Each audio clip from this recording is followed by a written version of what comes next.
Alors bonjour Marc-André. Bonjour Olivia. Alors oui, ce que j'ai appris c'est que tu t'es spécialisé pour l'instant entre guillemets sur les comptes du dépanneur parce que tu as travaillé dans un dépanneur et tu as pu rencontrer des personnages truculents. Oui, ben, il y a quelques années déjà, je pense que ça fait il y a 7 ans, j'ai travaillé dans un dépanneur à Sherbrooke, sur la rue Alexandre, pour ceux qui la connaissent. Et puis, ben, je suis tombé en amour avec la fille du boss. J'ai marié la fille du boss. Et puis, ben, j'ai travaillé là un bout de temps. Et les chiffres de soir, les chiffres de fin de semaine, on voit passer des gens de tout acabit. Puis je me suis mis à prendre des notes, à écrire un peu les histoires, à mélanger les personnages aussi. Là, pour un personnage plus grand que nature, on en prend deux, trois versions, on met ça dans un personnage, on met ça plus grand. Mhm. Et je me suis mis à raconter ces histoires-là à mes amis, qui me disaient, ben, c'est pas vrai, ça se peut pas. Fait que là, j'ai dit, bon, c'est des contes que j'ai écrits, que j'ai inventés. Ils m'ont dit, hey. Et là, à partir de ce moment-là, mes amis se sont demandé, est-ce que c'est vrai? Finalement, ils en voulaient des menteries. Ils en voulaient des menteries, ils voulaient de l'imaginaire. Alors, j'ai écrit un premier conte, La Chip Aveu. Je l'avais fait pour être une nouvelle à l'origine. J'espérais être publié, mondialement reconnu, faire des films avec ça. Mais finalement, j'ai oublié le papier, je l'ai raconté à l'oral. Et puis, sont nés les contes du dépanneur. J'en ai écrit un deuxième, un troisième, un quatrième. Je suis rendu à 8. Et j'en ai quelques autres en chantier. Donc, depuis 7 ans, je traîne les contes du dépanneur un peu partout. Et les contes me traînent aussi un peu partout. Là, je suis à Oui. Québec présentement pour ça. Mhm. Mais parmi justement ces personnages, j'ai lu qu'il y avait Madame Gagné qui gagne tout le temps la loterie. Quoi La d'autre? chanceuse. Ah oui, la chanceuse. Ali Bobo et les 40 douleurs. Ali Bobo et les 40 douleurs, c'est évidemment, Mhm. bon, il y a un clin d'œil à Ali Baba. Ben, Oui, Ali maintenant Baba que et j'ai les Ali 40 Bobo, je voleurs. suis plus capable de dire Ali Baba. Je me trompe tout le temps. Et les 40 voleurs. Il t'appartient finalement ce personnage. Maintenant, Oui, oui, oui. complètement. Surtout qu'il est basé sur un travesti qui habitait Sherbrooke, qui venait tout le temps au dépanneur s'acheter un coke et une barre de chocolat tous les jours. Puis, bon, ben, c'est un personnage un peu bizarre. Les gens sur la rue, parfois lui lançaient des insultes. Mais dans le dépanneur, c'était un peu comme un havre de paix. C'était pas toléré, ça, que les gens s'écrient des insultes dans le dépanneur. Alors, quand ils venaient au dépanneur, il y avait un statu quo, les gens ne l'écœuraient pas. Puis, c'était un personnage un peu bizarre. Pas qu'il était un petit peu mal habillé, ces choses-là, mais intriguant. Mm. Un jour, la police vient nous voir, il nous demande, avez-vous vu tel monsieur? Facile à reconnaître, il s'habille en femme. Ben non, on ne l'a pas vu depuis un bout. Il était décédé. Oh. Et on n'a jamais su c'était qui, qu'est-ce qu'il faisait et pourquoi il est décédé. C'est mystère total.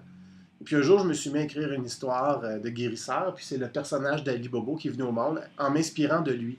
C'est un peu une façon de rendre hommage à un client qui se faisait remarquer puis qui était en même temps énigmatique. Mhm, mhm. Mais ce qui me frappe aussi, c'est que tu disais sur ton site que le dépanneur, c'est un peu comme le parrain du quartier.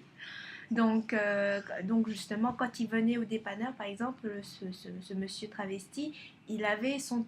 Là, il était en territoire connu, puis on n'était pas là pour l'écœurer. Non, le dépanneur, c'est un territoire neutre, mais c'est aussi un endroit où les gens allaient chercher de l'aide.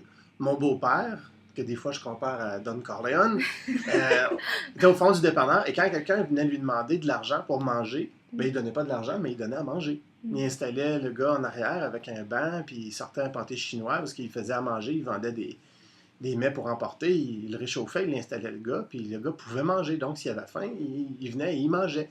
Il venait aider les gens. Et puis, parfois, il y avait des vols au dépanneur.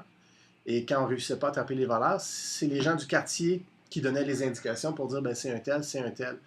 Et parfois, il n'appelait pas la police. Le simple fait de savoir que le voleur sache que le boss le connaisse, savent que c'est lui qui est venu voler, on ne le revoyait plus jamais au dépanneur. Il était identifié. Ah oui. Fait qu'au lieu de s'embarquer dans des procédures incroyables, juste garder ça comme ça, le gars ne venait plus jamais au dépanneur, un problème de moins. Fait que c'était vraiment une gestion de quartier faite à partir du dépanneur. Ça se règle en famille. Il y a des problèmes qui se réglaient au dépanneur. Mhm, mhm. Et alors ce soir, tu vas donc raconter ces histoires. Ben, ce soir, en fait, c'est un duo. C'est pas le spectacle Les Contes du dépanneur. C'est un duo avec mon ami Jean-Sébastien Dubé, Mhm. qui est mon chum de conte. On a commencé à compter ensemble. On a développé nos univers qui sont complètement différents, mais on les a développés en parallèle. Et un jour, on s'est dit, ben, pourquoi pas essayer de mélanger ça. Lui, il fait souvent des contes de l'au-delà, des contes de... Il y a toujours quelqu'un qui meurt puis qui s'en va au paradis dans ses histoires. Moi, c'est des comptes de dépanneurs. Ça ne peut pas être plus C'est très séparé. terre à terre. Complètement. Mais on a réussi à réunir ça dans un tout, ma foi, assez cohérent. On a été les premiers à en être surpris. Et c'est ce qu'on présente ce soir. On a appelé ça le comptoir du réel. Le dépanneur devient point de départ et prétexte, mais on dépasse vraiment les limites du dépanneur. On se rend jusqu'au paradis et en enfer quand même. Waouh! Ouais, tout un programme, tout un programme. Ben, avant de te laisser complètement la parole donc au micro, on rappelle ton site internet. Vous pouvez me rejoindre au marc-andré-caron.com. Pas de tiret, pas d'accent, pas de majuscule, pas d'espace, pas de gras, pas de sucre. Mais tapez simplement Marc-André Caron dans Google et vous allez Oui. tomber dessus.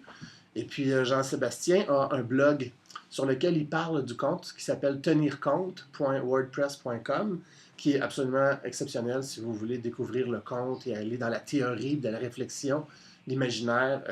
C'est vraiment son domaine. Puis on souligne aussi le livre Les dépanneurs de Judith Lucier, Oui, publié chez Héliotrope, également un très beau livre sur le milieu si les des dépanneurs vous dépanneurs. intéressent, elle a vraiment fait le tour du sujet. D'ailleurs, je suis allé faire une entrevue sur les dépanneurs avec Judith et le recherchiste me disait c'est difficile d'avoir une autre source parce que tout est dans ce livre-là. Et après l'avoir lu moi-même, j'ai vraiment fait oui, je vais pouvoir m'en inspirer parce qu'elle a fait le tour de ce qu'est le dépanneur. Alors, très bonne référence. Alors, bah, place à la source vivante. Allons-y.